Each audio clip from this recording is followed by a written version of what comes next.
Hello दोस्तों, स्वागत है आप सभी लोगों का सम्राट एकेडमी में। तो दोस्तों, मेरा नाम है आकाश और आज हम बात करने वाले हैं क्लास 10th के जियोग्राफी के जो हम भूगोल में चैप्टर वाइज पढ़ा रहा हूं, वो भूगोल का चैप्टर वाइज आज चौथा है। ठीक है, आज चौथा चैप्टर हम जो कि नाम उसका कृषि एग्रीकल्चर जिसे कहते हैं इंग्लिश में, वो हम डिस्कस करने वाले हैं चैप्टर वाइज। जैसा कि जान रहे हैं कि चैप्टर वाइज हम लोग मोस्ट इंपोर्टेंट क्वेश्चन कर रहे हैं। अब तक मैंने चैप्टर फर्स्ट, चैप्टर सेकेंड और चैप्टर थर्ड बहुत ही अच्छे ढंग से मोस्ट इंपोर्टेंट क्वेश्चन बता दिया है।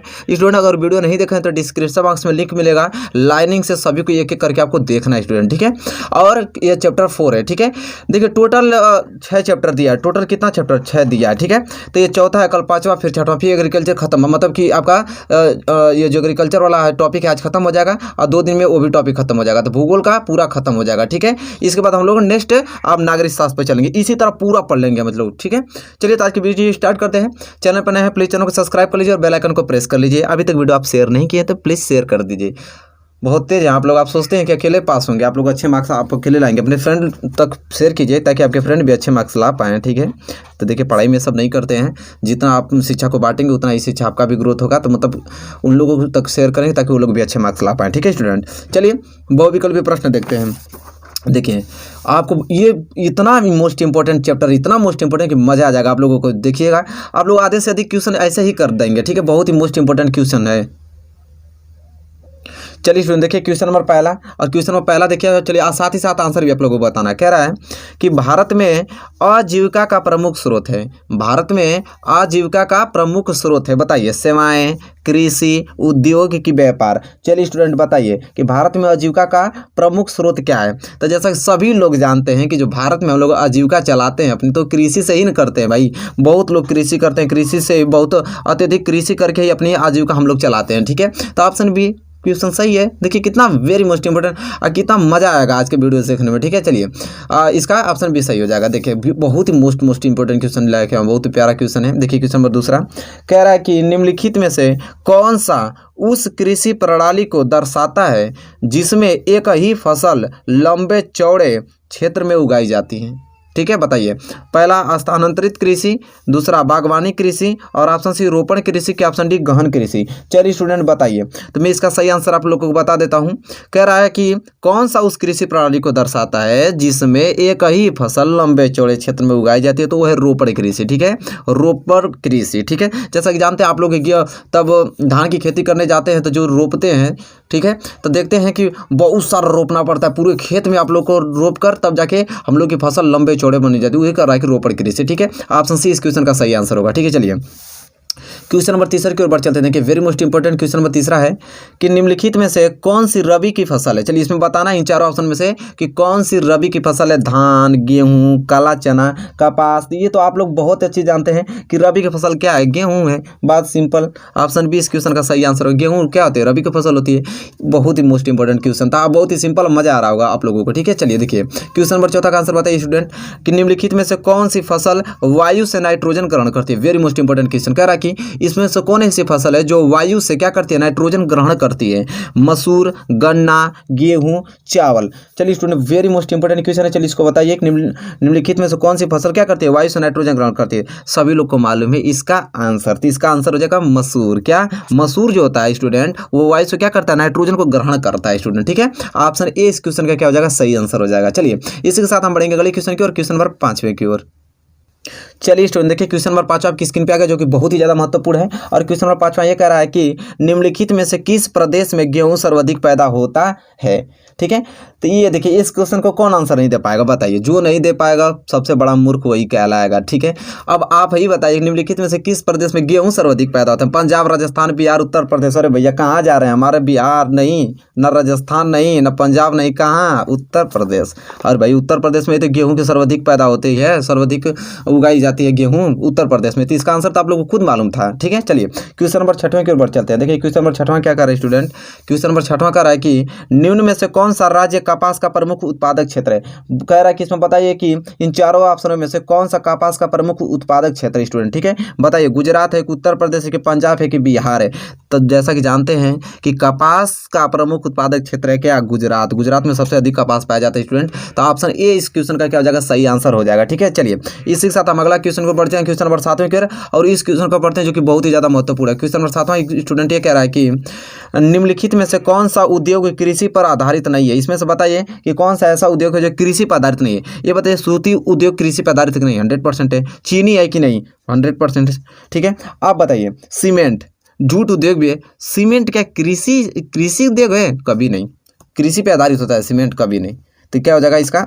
ऑप्शन सी इस क्वेश्चन का सही आंसर। ठीक है, तो ये कृषि पदार्थ नहीं है, इसलिए ऑप्शन सी इस क्वेश्चन का क्या हो जाएगा? सही आंसर हो जाएगा। ठीक है, देखिए मजा आ रहा होगा आप लोगों को, वीडियो को शेयर कीजिए ताकि सबके पास पहुंच जाए। ठीक है, चलिए क्वेश्चन नंबर 8वां का उत्तर दीजिए, आप लोग खुद देंगे। किस वस्तु का निर्माण भारत नहीं करता है? किस वस्तु का निर्माण भारत नहीं करता है? इसमें से काफ़ी, तंबाकू, उर्वरक, चाय। ठीक है, बताइए इसमें से कि इसमें से कौन सा आंसर सही है। देखिए काफ़ी का भी, तंबाकू का भी और चाय का भी उत्पादन, उर्वरक का नहीं करता। ठीक है, ऑप्शन सी इस क्वेश्चन का क्या हो जाएगा? सही आंसर हो जाएगा स्टूडेंट। ठीक है, चलिए बहुत ही अच्छा लग रहा होगा, उम्मीद करता हूँ आप लोगों को, हमें भी मजा आ रहा है आप लोगों को पढ़ाने में। बहुत इंटरेस्टिंग चैप्टर है, इससे क्वेश्चन आ गया तो एक भी क्वेश्चन छोड़ने वाले आप लोग नहीं है बोर्ड एग्जाम में। ठीक है, चलिए चाय की खेती के लिए कौन सी मिट्टी सर्वाधिक उपयुक्त रहती है? बताइए कि चाय की खेती के लिए कौन सी मिट्टी सर्वाधिक उपयुक्त होती है? पर्वतीय मिट्टी, दोमट मिट्टी, जलोढ़ मिट्टी, लैटेराइट मिट्टी। सबको मालूम है कि जो चावल की खेती के लिए कौन सी मिट्टी सर्वाधिक उपयुक्त रहती है, तो सभी को मालूम है कौन सी? पर्वतीय मिट्टी क्या होती है? चावल के लिए बहुत ही ज़्यादा महत्वपूर्ण होती है। ठीक है, तो ऑप्शन ए इस क्वेश्चन का क्या हो जाएगा? सही आंसर हो जाएगा स्टूडेंट। ठीक है, चलिए अब हम बढ़ेंगे अगले क्वेश्चन की ओर, क्वेश्चन नंबर 10वें की ओर। चलिए स्टूडेंट वीडियो को शेयर करते रहिए, देखिए मजा आ रहा है ना आप लोगों को पढ़ने में। हम कमेंट करके भी बताइए कि कैसा वीडियो आपको लग रहा है। चलिए क्वेश्चन 10वां देखिए। क्वेश्चन 10वां कह रहा है कि भारत में सर्वाधिक रबड़ उत्पन्न करने वाला राज्य। बताइए कि भारत में सबसे सर्वाधिक रबड़ उत्पन्न करने वाला राज्य कौन है? तमिलनाडु, केरल, कर्नाटक, उड़ीसा। सबको मालूम है कि जो रबड़ सबसे ज़्यादा कहाँ आता है? केरल में सबसे ज़्यादा। ठीक है, केरल में उत्पादन होता है रबड़ का सबसे ज़्यादा। तो ऑप्शन बी इस क्वेश्चन का क्या हो जाएगा? सही आंसर हो जाएगा स्टूडेंट। कोई दिक्कत, कोई 1% डाउट नहीं होगा। ठीक है, चलिए क्वेश्चन नंबर 11 की ओर बढ़ चलते हैं। क्वेश्चन नंबर 11 स्टूडेंट क्या कर रहा है, जो कि वेरी मोस्ट इंपोर्टेंट क्वेश्चन है कि निम्नलिखित में से कौन सी एक रेशेदार फसल है? बताना इसमें से कि कौन एक रेशेदार फसल है। सबको मालूम है जूट, काफी, जो क्या रबड़ से रेशा निकलता है, जौ से, काफी से, जूट से ही तो रेशे निकाले जाते हैं। ऑप्शन ए क्वेश्चन, बस खत्म। बहुत ही बहुत मजेदार चैप्टर रहता है। समझ लीजिए कि एग्जाम आपको देगा तो समझ लीजिए कि इससे एक भी क्वेश्चन आप छोड़ने वाले नहीं है। ठीक है, वही छोड़ सकता है बंदा जो कभी नहीं पढ़ा होगा। ठीक है, बस एक बार अगर वीडियो देख लिए हैं तो आपके दिमाग में सब बैठ जाएगा। ठीक है, चलिए क्वेश्चन नंबर 12 की ओर देखिए। क्वेश्चन नंबर 12 क्या कह रहा है कि निम्नलिखित में से कौन सा जूट उत्पादक राज्य? आप बताइए कि कौन सा जूट उत्पादक राज्य है निम्नलिखित में? पश्चिम बंगाल, केरल, गुजरात कि राजस्थान? सभी लोग बताइए। तो सभी लोग इस क्वेश्चन का आंसर जानते हैं आप लोग कि जो जूट उत्पादक कहाँ होता है, तो पश्चिम बंगाल स्टूडेंट। कहाँ? पश्चिम बंगाल। ऑप्शन ए इस क्वेश्चन का क्या हो जाएगा? सही आंसर हो जाएगा स्टूडेंट। ठीक है, चलिए क्वेश्चन नंबर 12 आप लोगों को क्लियर हो गया होगा, नो डाउट होगा आप लोगों को स्टूडेंट, मैं कह रहा हूँ आप लोगों से। ठीक है, चलिए क्वेश्चन नंबर 13। क्वेश्चन नंबर 13 पूछ रहा है कि हरित क्रांति संबंधित है। बताइए कि हरित क्रांति किससे संबंधित है? कृषि उत्पाद से, कि पशुपालन से, कि कृषि उत्पाद में वृद्धि से, कि कृषि उत्पाद के व्यापार से? तो सभी लोग जानते हैं जो हरित क्रांति संबंधित है वो कृषि उत्पाद से। किसे? कृषि उत्पाद से। इसलिए ऑप्शन ए इस क्वेश्चन का क्या हो जाएगा? सही आंसर हो जाएगा स्टूडेंट। ठीक है, चलिए इसी के साथ हम बढ़ेंगे अगले क्वेश्चन की ओर, क्वेश्चन नंबर 14 की ओर। देखिए कह रहा है कि श्वेत क्रांति संबंधित है। पूछ रहा है कि श्वेत क्रांति संबंधित है खाद्यान्न उत्पादन से, दुग्ध उत्पादन से, दलहन उत्पादन से, कि तिलहन उत्पादन से? चलिए बताइए। तो सभी जानते हैं कि श्वेत क्रांति किससे संबंधित है? दुग्ध उत्पादन से। ऑप्शन 20 क्वेश्चन का क्या हो जाएगा स्टूडेंट? सही आंसर हो जाएगा। बताइए कोई दिक्कत हो रहा है? 1% नहीं, मजा आ रहा है कि नहीं? आप लोग कमेंट करके बताइए। ठीक है, अब वीडियो को शेयर करना है स्टूडेंट।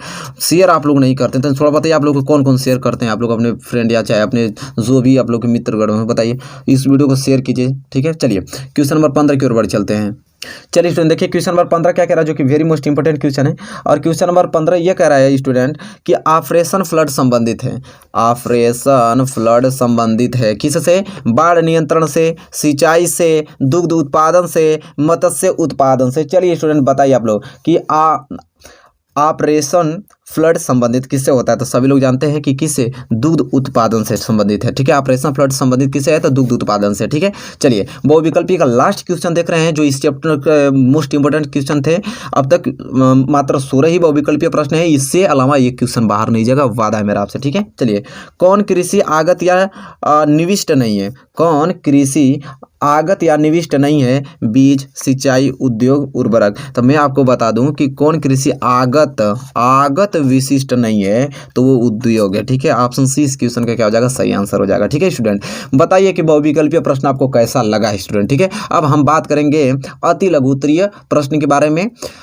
और उसे भी आपको नोट करना और ध्यानपूर्वक पढ़ना है। उसमें भी बहुत ही लाजवाब क्वेश्चन मैं लेके आया हूँ, आप मज़ा आ जाएगा समझिए पढ़ने में। ठीक है, देखिए अति लघु उत्तरीय प्रश्न का पहला प्रश्न देखिए कितना अच्छा है कि कृषि उत्पादन बढ़ाने हेतु किन्हीं 2 उपायों का उल्लेख कीजिए। कह रहा कि अगर कृषि बढ़ाना है हमें तो किन्हीं 2 उपायों को लिखिए। तो देखिए कैसे उत्तर आप लिखेंगे कि कृषि उत्पादन बढ़ाने के 2 उपाय निम्नलिखित है। कौन कौन? तो पहला सिंचाई लिखिए, सिंचाई की सुविधाओं में वृद्धि एवं विस्तार, और दूसरा लिखिए कि उन्नत बीजों एवं उर्वरकों की व्यवस्था। इन 2 उपायों से हम कृषि उत्पादन बढ़ा सकते हैं स्टूडेंट। ठीक है, चलिए 2 उपाय पूछा था, हमने 2 उपाय लिख लिया। चलिए सिंपल सा है। क्वेश्चन नंबर दूसरे की ओर बढ़ चलते हैं। क्वेश्चन नंबर दूसरा आपकी स्क्रीन पे आ गया है, जो कि बहुत ही ज़्यादा मोस्ट इंपॉर्टेंट है कि रबी की किसी एक फसल का नाम एवं उसके बोने का समय बताइए। बहुत ही ज़्यादा मोस्ट इंपॉर्टेंट क्वेश्चन, रबी की किसी एक फसल का नाम पूछ रहा है एवं उसके बोने का समय। चलिए उत्तर लिखिए कि गेहूं, देखिए गेहूं एक रबी फसल है जो शीत ऋतु में कहाँ अक्टूबर से दिसंबर के मध्य कहाँ बोई जाती है, और ग्रीष्म ऋतु में अप्रैल से जून के मध्य काट ली जाती है। देखिए कितना मोस्ट इंपॉर्टेंट क्वेश्चन था। गेहूं एक रबी फसल है, कब बोई जाती है भैया? अक्टूबर दिसंबर में बोई जाती है, उनके मध्य में, और काट कब ली जाती है? तब अप्रैल या जून के मध्य में काट ली जाती है। तो बहुत ही, ये तो जानते हैं आप लोग, कृषि हम लोग किसान हैं, इसके बारे में नहीं जानेंगे यार, तुरंत उड़ा देंगे भैया इन सारे क्वेश्चनों को की। चलिए देखिए क्वेश्चन नंबर तीसरे की ओर। चलिए स्टूडेंट देखिए क्वेश्चन नंबर तीसरा आ गया। क्वेश्चन नंबर तीसरा क्या कह रहा है?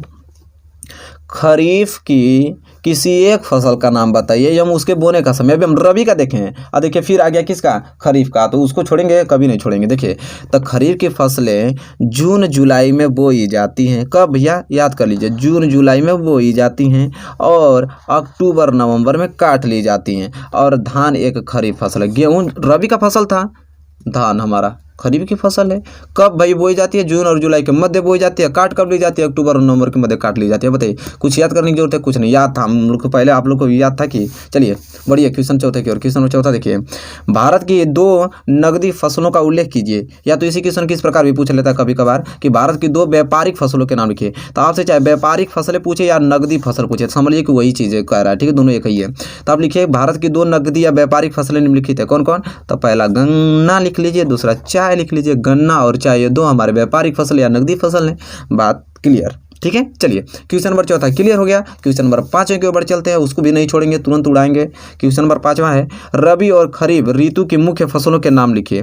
रबी और खरीफ ऋतु की मुख्य फसलों के नाम। चलिए अब तो आ गया। रबी फसलें गेहूं, जौ, मटर, चना, सरसों आदि। खरीफ की फसलें चावल, मक्का, ज्वार, बाजरा, दालें, मूंगफली इत्यादि। कितना सिंपल है, तुरंत हम लोग को समझ में आ गया। ठीक है, चलिए क्वेश्चन 5वां क्लियर हो गया है ना स्टूडेंट। चलिए अब हम बढ़ेंगे अगले क्वेश्चन की, क्वेश्चन में 6वें की ओर। और क्वेश्चन में 6वां कह रहा है कि भारत की एक खाद्य फसल का नाम बताइए और जहां यह पैदा की जाती है उन क्षेत्रों के विवरण दें। चलिए देते हैं हम लोग। लिखेंगे कि गेहूं भारत की एक प्रमुख फसल है। भारत में गेहूं का उत्पादन कहाँ पे? उत्तर पश्चिम में गंगा सतलुज का मैदान, दक्कन का काली मृदा का प्रदेश, पंजाब, हरियाणा, उत्तर प्रदेश, मध्य प्रदेश, राजस्थान, बिहार आदि में किया जाता है। तो ठीक है, गेहूं एक भारत की प्रमुख फसल है। वो कहाँ पे? उत्तर पश्चिम के किसने? सतलुज के मैदान में, और दक्कन के काली मृदा के किस प्रदेश में भैया? पंजाब, हरियाणा, उत्तर प्रदेश, मध्य, राजस्थान, बिहार आदि में किया जाता है। याद भी था आप लोगों को, रिवीजन हो गया।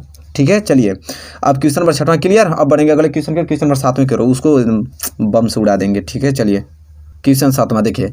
ये भैया इस तरह पढ़ने पे कोई नहीं पढ़ेगा तभी काम खत्म है उसका, समझिए कि हाई स्कूल को पेपर में छोड़ दे तभी बेहतर है उसके लिए। ठीक है, चलिए क्वेश्चन नंबर 7वां। इस तरह पढ़ाने पे आप लोग नहीं समझ में आएगा तो कैसे रिवीजन कराया जाए? आप लोगों को बताइए, मोस्ट इंपॉर्टेंट क्वेश्चन कैसे दिया जाए? तब वीडियो को हमको देखना है आप लोगों को पूरा, अच्छे मार्क्स भी लाना है, और शेयर देखिए आप लोग से लाइक तो कर दीजिए, लाइक तो कीजिए, थोड़ा हम खुश हो जाए। ठीक है, मेहनत की है, बहुत लिखे हैं, इसको टाइम लगा है। चलिए देखिए क्वेश्चन 7वां, एक पेय फसल का नाम बताइए तथा उसको उगाने के लिए अनुकूल भौगोलिक परिस्थितियों का विवरण दीजिए। कह रहा है कि एक पेय फसल का नाम बताइए तथा उसको उगाने के लिए अनुकूल भौगोलिक परिस्थितियों का विवरण देने के लिए बोला है। चलिए देखिए, तो चाय एक फसल, चाय पेय फसल है। चाय पेय फसल एक अच्छा उदाहरण है, पेय फसल का एक अच्छा उदाहरण है। चाय पेय फसल, यहाँ पर लिख लीजिए पेय फसल का, तब जाके एक लिखिए। ठीक है, चाय पेय फसल का एक अच्छा उदाहरण है। इसके लिए हार्मोन्स और जीवाश्म युक्त गहरी मिट्टी उपयोगी होती है। ठीक है, कौन कौन सी मिट्टी? तो जीवाश्म युक्त गहरी मिट्टी उपयुक्त होती है। चाय की झाड़ियों के लिए कोष्ण, नम और पाला रहित दशा के साथ साथ वर्ष भर समान रूप से होने वाली वर्षा की बौछारें आवश्यक होती हैं स्टूडेंट। ठीक है, देखिए कितना मोस्ट इंपोर्टेंट क्वेश्चन था, कितना हम लोग अच्छे से क्लियर कर लिए इसको, आपने नोट कर लिया होगा स्टूडेंट, उम्मीद करता हूँ। ठीक है, चलिए क्वेश्चन 7वां क्लियर हो गया, नो डाउट ना आप लोगों को। क्वेश्चन नंबर 8वें के ऊपर चलते हैं। क्वेश्चन नंबर 8वां देखिए जो कि स्क्रीन पे आ गया है, और क्वेश्चन नंबर 8वां देखिए क्या कह रहा है कि भारत में हरित क्रांति को सफल बनाने के लिए कोई 2 उपाय सुझाइए। भारत में हरित क्रांति को सफल बनाने के लिए कोई 2 उपाय सुझाइए। तो चलिए भैया लिखते हैं। तो भारत में हरित क्रांति को सफल बनाने के 2 उपाय निम्नलिखित हैं। कौन कौन भैया? देखिए, पहला, किसानों को उन्नत बीज तथा उर्वरक सस्ते मूल्य पर मिलने चाहिए। बिल्कुल अच्छी बात कह रहा है। उपज का पर्याप्त मूल्य मिले तथा उसके भंडारण की व्यवस्था होनी चाहिए। बिल्कुल सटीक बात कह रहा है भैया।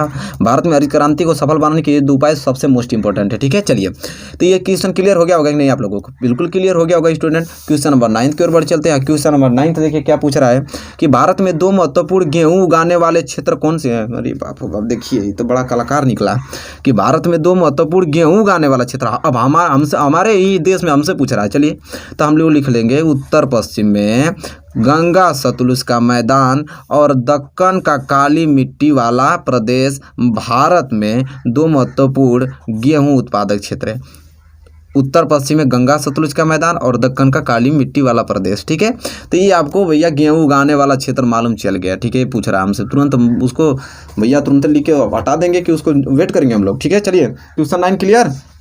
अब हम देखेंगे क्वेश्चन 10, लेकिन इस स्लिप में देखेंगे भैया, इसके बाद लघुत्तरी भी प्रश्न आने वाला है।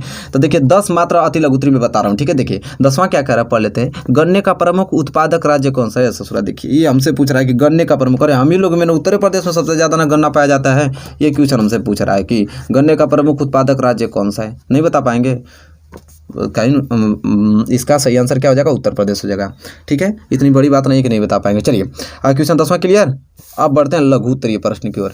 देखिए लघु उत्तरीय प्रश्न दोस्तों, देखिए मैं बात कर रहा हूँ, एक बात मैं अभी बार नोटिस कर बता दे रहा हूँ आप लोगों को।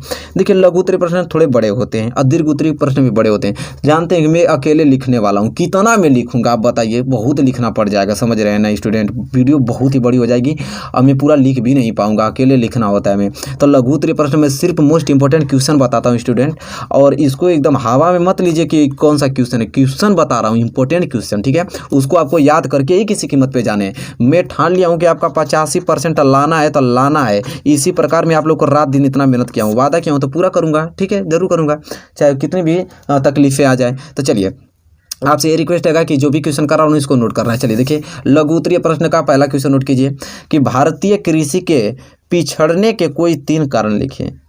भारतीय जो कृषि, इसमें हम लोग को पिछड़ने के कोई 3 कारण लिखने के लिए बोल रहा है स्टूडेंट। इसको आपको लिखना ही पड़ेगा, किसी कीमत पे याद करें भाई। मोस्ट इंपोर्टेंट पूछा ना जाता है ये क्वेश्चन, तो आपको याद करने ही ना पड़ेंगे, कैसे लिखेंगे आप एग्जाम में। चलिए क्वेश्चन दूसरा लिखें, दिन प्रतिदिन कृषि के अंतर्गत भूमि कम हो रही है, क्या आप इसके परिणामों की कल्पना कर सकते हैं?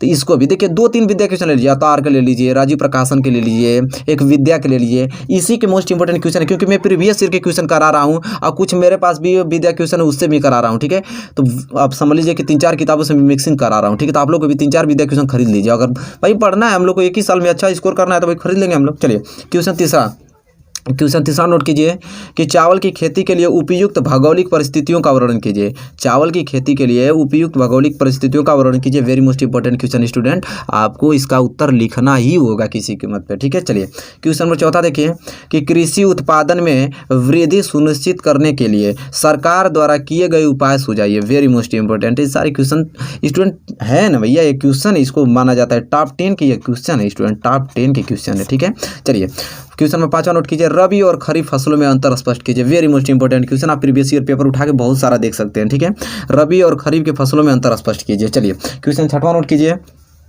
हरित क्रांति किसे कहते हैं? भारत में हरित क्रांति के 2 लाभ बताइए। हरित क्रांति किसे कहते हैं? भारत में हरित क्रांति के 2 लाभ बताइए student. Very most important question है। क्वेश्चन नंबर 7वां नोट कीजिए, भारत में चाय तथा कहवा के उत्पादन क्षेत्र बताइए। कह रहा है कि भारत में चाय तथा कहवा के उत्पादन क्षेत्र। चलिए क्वेश्चन 7वां आपने नोट कर लिया होगा, ईमानदारी से नोट करना आप लोगों को। ठीक है, एकदम बता दे रहा हूँ कि एकदम मजाक नहीं करना है, बता रहा हूँ पढ़ाई के साथ। मैं इतना मेहनत कर रहा हूँ तो आपको भी एकदम ये बिल्कुल 1% मजाक नहीं करना। नंबर कम आ गया बाबू तो समझ लीजिएगा आप लोग। चलिए क्वेश्चन नंबर 8वां देखिए, गन्ने की खेती के लिए उपयुक्त तापक्रम, वर्षा एवं मृदा का उल्लेख कीजिए। Very most important question. Question number 9 note कीजिए हमारे साथ। चावल की उपज के लिए आवश्यक 3 भौगोलिक दशाओं का वर्णन कीजिए। चावल की उपज के लिए आवश्यक 3 भौगोलिक दशाओं का वर्णन करने के लिए पूछा है। ठीक है, चलिए क्वेश्चन 10 नोट कीजिए। ऑपरेशन फ्लड से आप क्या समझते हैं? इसके 2 महत्वों का उल्लेख कीजिए। Very most. तो मैंने कितने 10 मैंने अति लघु उत्तरीय प्रश्न आपसे बता दिया। आपका कर्तव्य यह बनता है कि पूरी कर्तव्य और निष्ठा की ईमानदारी के साथ इन प्रश्नों को नोट करें और 2-3 विद्या क्वेश्चन से इसे खोजें, लिखें, याद करें। मैं अकेले क्या कर सकता हूँ स्टूडेंट, कितना लिखूंगा आप बताइए ना। जानते हैं दीर्घ उत्तरीय प्रश्न लिखने में 3 पन्ने में लिख देंगे। 3 पन्ना बताइए कब तक लिखेंगे? 10 क्वेश्चन लिखने में पता चलेगा, समझ लिए 10 3 30 पन्ना। अब पढ़ाएंगे तो 1 घंटा से पार, बहुत मतलब समय भी नहीं आप लोगों के लिए। तो ये जो विधि में बता रहा हूँ बहुत मोस्ट इंपॉर्टेंट है, तो आप लोग भी थोड़ा प्रयास कीजिए। ठीक है, देखिए दीर्घ उत्तरीय प्रश्न नोट कीजिए आप। कुछ इंपॉर्टेंट दीर्घ उत्तरीय प्रश्न जो कि आपको किसी कीमत पे ही तैयार करके जाना है आपको। कि हरित क्रांति से आप क्या समझते हैं? हरित क्रांति से आप क्या समझते हैं? भारत में हरित क्रांति को सफल बनाने के लिए 4 सुझाव दीजिए। वेरी मोस्ट इंपॉर्टेंट क्वेश्चन में स्टार क्या बनाऊँ, इसकी क्या तारीफ करूँ? इन प्रश्नों की तारीफ बहुत, इनकी बहुत लाजवाब है। ठीक है, चलिए देखिए क्वेश्चन दूसरा नोट कीजिए कि भारत में गेहूँ की खेती का वर्णन निम्नलिखित शीर्षकों के अंतर्गत कीजिए। भारत में गेहूँ की खेती का वर्णन निम्नलिखित शीर्षकों के अंतर्गत कीजिए। Very most important question student. ठीक है, चलिए क्वेश्चन नंबर तीसरे की ओर चलते हैं। क्वेश्चन नंबर तीसरा है कि भारत में जूट का संक्षिप्त विवरण निम्न शीर्षकों के अंतर्गत कीजिए। अब देखिए भारत में गेहूं की खेती का वर्णन शीर्षकों के अंतर्गत करने का है। भारत में जूट का संक्षिप्त, देखिए भारत में गेहूं की खेती, भारत में जूट की खेती और भारत में गन्ने की उत्पादन खेती या भारत में कृषि के पिछड़ेपन के किन्हीं 6 कारणों को उल्लेख कीजिए।